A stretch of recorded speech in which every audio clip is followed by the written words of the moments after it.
The allegations made in the articles of impeachment are very serious. As a senator juror, I swore an oath before God to exercise impartial justice. I am profoundly religious. My faith is at the heart of who I am.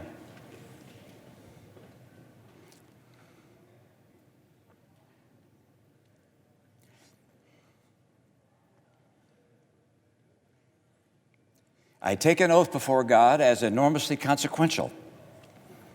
I knew from the outset that being tasked with judging the president, the leader of my own party, would be the most difficult decision I have ever faced. So the verdict is ours to render under our Constitution. The people will judge us for how well and faithfully we fulfill our duty. The grave question the Constitution tasks senators to answer is whether the president committed an act so extreme and egregious that it rises to the level of a high crime and misdemeanor. Yes, he did. The president asked a foreign government to investigate his political rival. The president withheld vital military funds from that government to press it to do so.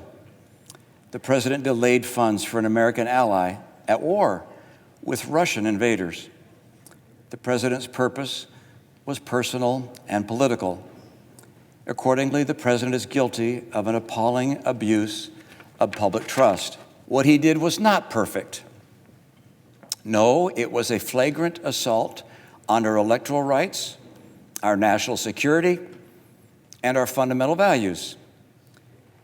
Corrupting an election to keep oneself in office is perhaps the most abusive and destructive violation of one's oath of office that I can imagine. Were I to ignore the evidence that has been presented and disregard what I believe my oath and the Constitution demands of me for the sake of a partisan end, it would, I fear, expose my character to history's rebuke and the censure of my own conscience.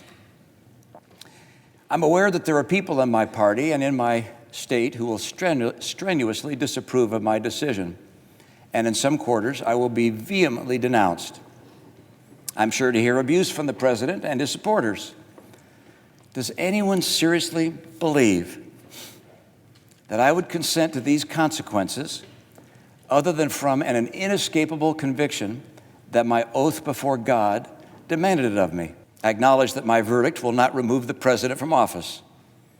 The results of this Senate court will in fact be appealed to a higher court, the judgment of the American people.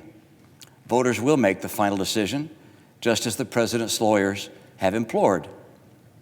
My vote will likely be in the minority in the Senate. But irrespective of these things, with my vote, I will tell my children and their children that I did my duty to the best of my ability, believing that my country expected it of me. I will only be one name among many, no more, no less, to future generations of Americans who look at the record of this trial. They will note merely that I was among the senators who determined that what the president did was wrong, grievously wrong. We are all footnotes at best in the annals of history, but in the most powerful nation on earth, the nation conceived in liberty and justice, that distinction is enough for any citizen. Hey, thanks for watching. If you like this video, check out these other videos from USA Today to stay up to date with all the latest news.